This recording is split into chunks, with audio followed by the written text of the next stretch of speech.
गांव का नाम था सोनापुर।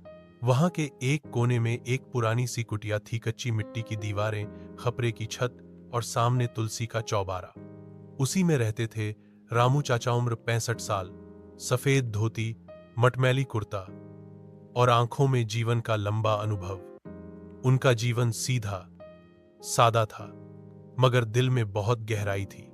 उनके पास थी एक गाय गौरी, जिसे वो प्यार से दूधिया कहते थे। गौरी कोई आम गाय नहीं थी। उसका रंग एकदम सफेद जैसे दूध, बड़ी बड़ी काली आंखें और ऐसी समझदारी की लगता था सब कुछ समझती हो। रामू चाचा कहते थे, ये गौरी नहीं, मेरी बेटी है। भगवान ने मुझे संतान नहीं दी तो वही इस रूप में भेज दी। चाचा हर सुबह सबसे पहले गौरी के लिए घास काटते, उसे नहलाते, माथे पर तिलक लगाते और खुद खाना खाने से पहले उसे गुड़ और रोटी खिलाते। गौरी भी जैसे उनके मन की बात समझती थी।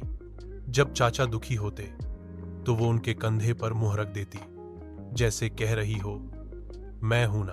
गांव वाले कहते थे, रामू चाचा की गाय का दूध पी लो, बीमारियां दूर हो जाती हैं। और वाकई गौरी का दूध इतना शुद्ध था कि पूरे गांव के बच्चों को वही दिया जाता। लेकिन चाचा ने कभी एक बूंद दूध भी बेचा नहीं। बेटी का दूध बेचते हैं क्या, ये उनका जवाब होता। फिर एक दिन गौरी अचानक बीमार पड़ गई। खाना छोड़ दिया, बैठी रहती, आंखों में दर्द था। रामू चाचा दिन रात उसकी सेवा में लगे। गांव के डॉक्टर से लेकर शहर के वेटनरी डॉक्टर तक सब बुलाए। गौरी को ड्रिप लगी, दवाइयां चली, मगर वो चुप थी।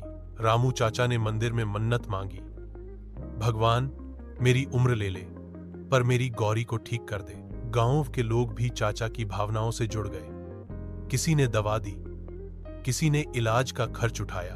एक हफ्ते बाद जब गौरी उठकर चाचा के पास आई और अपनी नाक से उनका हाथ छुआ, चाचा की आंखों से आंसू बह निकले। गौरी ठीक हो गई थी। आगे का कहानी को मिलेगा। सब्सक्राइब करें।